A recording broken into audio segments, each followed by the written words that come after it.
بسم اللہ الرحمن الرحیم۔ شروع اللہ کے نام سے جو نہایت رحم کرنے والا ہے۔ السلام علیکم۔ آج میں کچھ نئی کہانیوں کے ساتھ حاضر ہوں جو مختصراً بیان کی گئی ہیں۔ اسلامی کہانیاں ہیں اور بہت مضبوط کرداروں کی کہانیاں ہیں، بہت نیک ہستیوں کی کہانیاں ہیں۔ حضرت علی رضی اللہ تعالیٰ عنہ اور انصاف۔ حضرت علی رضی اللہ تعالیٰ کا دور خلافت تھا۔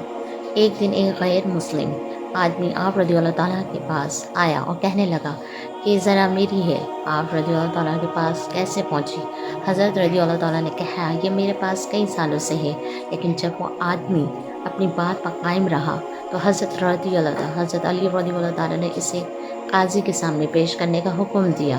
قاضی نے دونوں کی بات سنی اور فیصلہ سنایا کہ چونکہ غیر مسلم کے پاس گواہ ہیں اور حضرت علی رضی اللہ تعالیٰ کے پاس گواہ نہیں ہے، اس لیے ذرا غیر مسلم کے حوالے کی جائے گی۔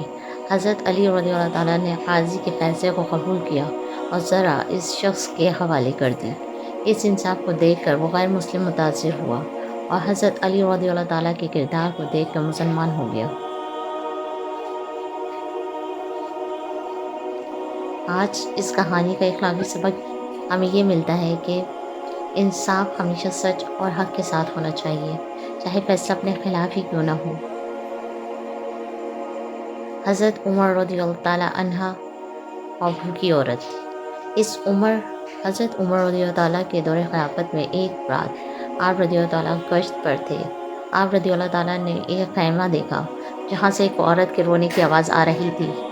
آپ رضی اللہ تعالیٰ نے نزدیک جا کر دیکھا کہ وہ عورت بھوک سے بچوں کو بہلا رہی تھی اور خالی برتن کو ہلا کر انہیں سونے کی کوشش کر رہی تھی۔ حضرت عمر رضی اللہ تعالیٰ فوراً بیت المال گئے اور وہاں سے آٹا، کھجور اور دیگر اشیاء خوراک لے کر اس عورت کے پاس پہنچے۔ آپ رضی اللہ تعالیٰ نے خود اپنے ہاتھوں سے کھانا تیار کیا اور بچوں کو کھلایا۔ پھر آپ رضی اللہ تعالیٰ نے اس عورت سے معافی مانگی کہ ان کی دیکھ بھال میں کوتاہی ہو گئی۔ اس میں اخلاقی سبق ہمیں یہ ملتا ہے کہ حکمرانوں اور سربراہوں کا فرض ہے کہ وہ اپنی رعایا کی ضروریات کا خیال رکھیں اور ان کے دکھ درد میں شریک ہوں۔ اسی طریقے سے حضرت ابو بکر صدیق رضی اللہ تعالیٰ کی سخاوت کے حوالے سے جو کہانی میں آپ کو سنانا چاہ رہی ہوں۔ حضرت ابو بکر صدیق رضی اللہ تعالیٰ بہت بڑے تاجر تھے۔ ان کا کاروبار بہت وسیع تھا، لیکن جب اسلام کی راہ میں مال خرچ کرنے کی بات آئے تو آپ رضی اللہ تعالیٰ سب سے آگے ہوتے۔ ایک دن حضرت محمد صلی اللہ علیہ وآلہ وسلم نے مسلمانوں سے اسلام کی مدد کے لیے عطیات دینے کی درخواست کی۔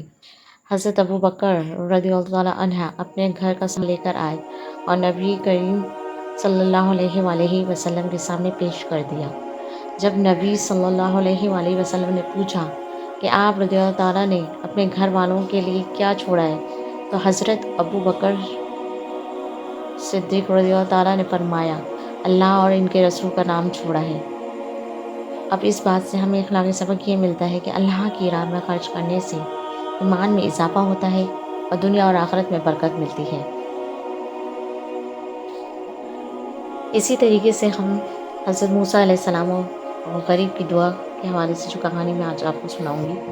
حضرت موسیٰ علیہ السلام ایک دن ایک گاؤں سے گزر رہے تھے۔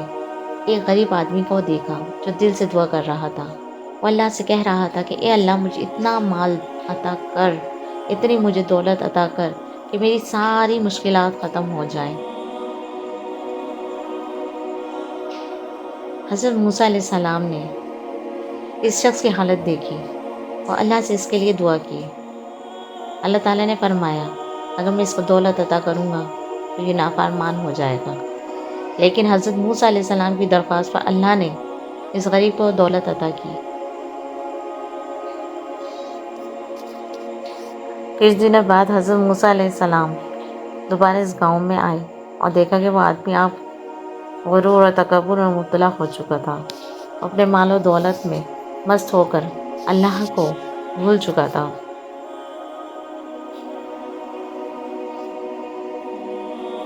اس سے ہمیں اخلاقی سبق یہ ملتا ہے کہ ہمیں دنیا کی دولت پر غرور نہیں ہونا چاہیے یا غرور نہیں کرنا چاہیے، اور ہمیشہ اللہ کی راہ میں اللہ کی یاد میں رہنا چاہیے۔ اسی طریقے سے حضرت یوسف علیہ السلام کا اگر ہم قصہ دیکھیں تو بھائیوں کی حسد۔ حضرت یوسف علیہ السلام اپنے والد حضرت یعقوب علیہ السلام کے بہت لاڈلے تھے۔ ان کے بھائیوں کو ان سے حسد تھا، وہ ان کو نقصان پہنچانے کا سوچنے لگے۔ ایک دن انہوں نے حضرت یوسف علیہ السلام کو کنویں میں پھینک دیا اور والد کو جھوٹ بول کر بتایا انہیں بھیڑیا کھا گیا ہے۔ حضرت یوسف علیہ السلام کو کچھ دنوں بعد کنویں سے نکال کر مصر لے جایا گیا، جہاں اللہ نے انہیں علم، حکمت اور ملک کی حکمرانی عطا کی۔ سالوں بعد جب ان کے بھائی حضرت یوسف علیہ السلام کے سامنے آئے تو انہوں نے اپنے بھائیوں کو معاف کر دیا۔ اس بات سے ہمیں اخلاقی سبق یہ ملتا ہے کہ حسد اور نفرت سے ہمیشہ نقصان ہوتا ہے، اور معافی اور صبر اللہ کی رحمت کو حاصل کرنے کا ذریعہ ہے۔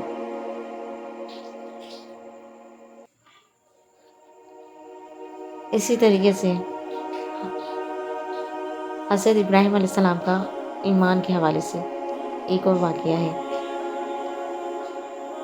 ایسے واقعات ہمارے کرداروں کو مضبوط کرتے ہیں، ہمیں سیکھنے کی راہ دکھاتے ہیں، ہمیں چلنے کی راہ دکھاتے ہیں۔ حضرت ابراہیم علیہ السلام کو اللہ نے حکم دیا کہ وہ اپنے بیٹے حضرت اسماعیل علیہ السلام کو قربان کر دیں۔ حضرت ابراہیم علیہ السلام اور حضرت اسماعیل علیہ السلام دونوں نے اس حکم کو اللہ کی رضا کے لیے قبول کیا اور تیار ہو گئے۔ جب حضرت ابراہیم علیہ السلام نے چھری چلائی تو اللہ نے حضرت اسماعیل علیہ السلام کی جگہ ایک دمبا بھیج دیا اور ان کی قربانی کو قبول کر لیا۔ اللہ نے حضرت ابراہیم علیہ السلام کے اس عمل کو ان کی مکمل ایمان کی علامت کے طور پر قرار دیا اور اسے قیامت تک کے لیے سخت بنا دیا، قیامت تک کے لیے سنت بنا دیا۔ اخلاقی سبق: اللہ کے حکم کے سامنے مکمل ایمان اور اطاعت کو مظاہرہ کرنے سے اللہ کی رضا اور برکت حاصل ہوتی ہے۔ حضرت محمد صلی اللہ علیہ وآلہ وسلم اور اونٹ کا واقعہ۔ ایک دن حضرت محمد صلی اللہ علیہ وآلہ وسلم ایک باغ سے گزر رہے تھے جہاں ایک اونٹ کھڑا تھا۔ آپ صلی اللہ علیہ وآلہ وسلم نے دیکھا کہ اونٹ کی آنکھوں میں آنسو تھے۔ آپ صلی اللہ علیہ وآلہ وسلم نے اونٹ کے قریب گئے اور اسے پیار سے تسلی دی۔ پھر آپ صلی اللہ علیہ وآلہ وسلم نے اس کے مالک کو بلایا اور پوچھا کہ کیا وہ جانور پر ظلم کرتا ہے؟ مالک نے اعتراف کیا کہ وہ اونٹ سے زیادہ کام لیتا ہے اور اسے کم کھانا دیتا ہے۔ حضرت محمد صلی اللہ علیہ وآلہ وسلم نے اس شخص کو نصیحت کی کہ جانوروں پر رحم کریں اور ان کے حقوق کا خیال رکھیں۔ آپ صلی اللہ علیہ وآلہ وسلم نے فرمایا کہ جانور بھی اللہ کی مخلوق ہیں اور ان کے ساتھ اچھا سلوک کرنا چاہیے۔ اخلاقی سبق ہمیں یہ ملتا ہے کہ ہمیں اللہ کی تمام مخلوقات کے ساتھ رحم اور ہمدردی سے پیش آنا چاہیے، خاص طور پر ان کے ساتھ جو بے زبان۔ اسی طرح اگر ہم حضرت عیسیٰ علیہ السلام کا واقعہ دیکھیں، حضرت عیسیٰ علیہ السلام و مریض۔ حضرت عیسیٰ علیہ السلام کو اللہ تعالیٰ نے شفا دینے کا معجزہ عطا کیا۔ ایک دن آپ صلی اللہ علیہ وآلہ وسلم کے پاس ایک شخص آیا جو کئی سالوں سے بیمار تھا، کسی بھی علاج سے ٹھیک نہیں ہو رہا تھا۔ اس نے حضرت عیسیٰ علیہ السلام سے دعا کی، درخواست کی۔ حضرت عیسیٰ علیہ السلام نے اس سے کہا کہ اللہ سے سچی توبہ کرو اور اس پر بھروسہ کرو۔ اس شخص نے اللہ سے معافی مانگی اور اپنی عطاؤں کا اعتراف کیا۔ حضرت عیسیٰ علیہ السلام نے اللہ سے اس کے لیے دعا کی اور وہ شخص فوراً شفا یاب ہو گیا۔ اس بات سے ہمیں سبق یہ ملتا ہے کہ سچی توبہ اور اللہ پر بھروسہ کرنے سے مشکلات دور ہوتی ہیں، اللہ کی مدد حاصل ہوتی ہے۔ لہٰذا ہمیں اپنے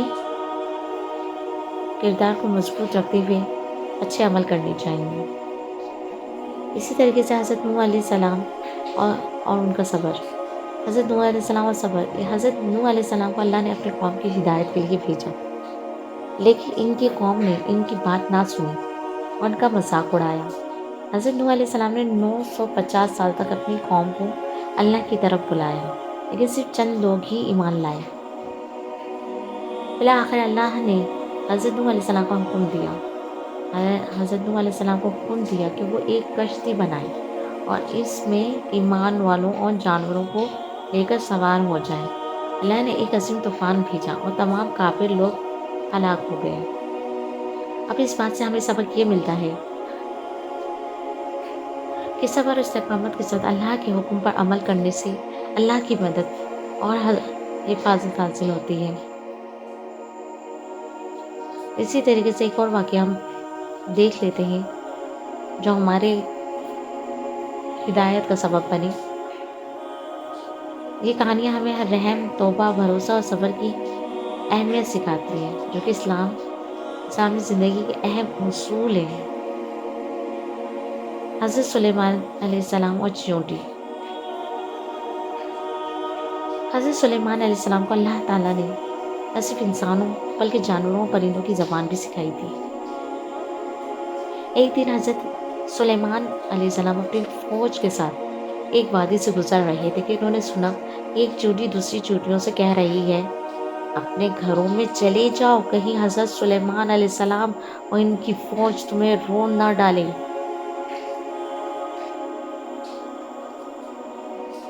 حضرت سلیمان علیہ السلام چیونٹی کی اس بات پر مسکرائے اور اللہ کا شکر ادا کیا کہ اس نے انہیں یہ علم عطا کیا۔ پھر انہوں نے اپنی فوج کا حکم دیا کہ وہ چیونٹیوں کی بستی سے دور ہو جائیں تاکہ ان کو کوئی نقصان نہ پہنچے۔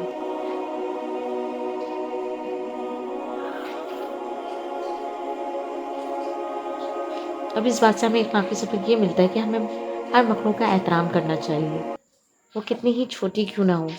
وہ دوسروں کے تحفظ اور خیر خواہی کے لیے اپنی طاقت اور علم کو استعمال کرنا چاہیے، نہ کہ ظلم کی انتہا کر دینی چاہیے۔ میرے ساتھ اس کہانی میں بندے رہنے کا بہت بہت شکریہ۔ یقیناً آپ کے لیے یہ تمام کہانیاں مچھلی راہ بنیں گی اور آپ کو بہت کچھ سمجھنے کا موقع ملے گا۔ اسی طریقے سے حضرت لقمان علیہ السلام کی اگر ہم نصیحت کو سنیں، حضرت لقمان علیہ السلام کو اللہ تعالیٰ نے حکمت عطا کی۔ ایک دن ان کے بیٹے نے ان سے پوچھا، ابا جان آپ مجھے کیا نصیحت کریں گے؟ حضرت لقمان علیہ السلام نے کہا، بیٹا اللہ کا شکر ادا کرو، شرک سے بچو، نماز قائم کرو، بھلائی کا حکم دو، برائی سے روکو، صبر کرو، جو مصیبت تمہیں پہنچے غرور نہ کرو، اور زمین پر اکڑ کے نہ چلو۔ حضرت لقمان علیہ السلام کی یہ نصیحت ان کے بیٹے کے لیے ایک رہنمائی تھی جو قیامت تک کے لیے قابل عمل ہے۔ اس بات سے ہمیں شفائی سبق ملا ہے، زندگی کے ہر معاملے میں تقویٰ، صبر اور عاجزی کی اہمیت ہے، اور ہمیں دوسروں کے ساتھ اچھے اخلاق سے پیش آنا چاہیے۔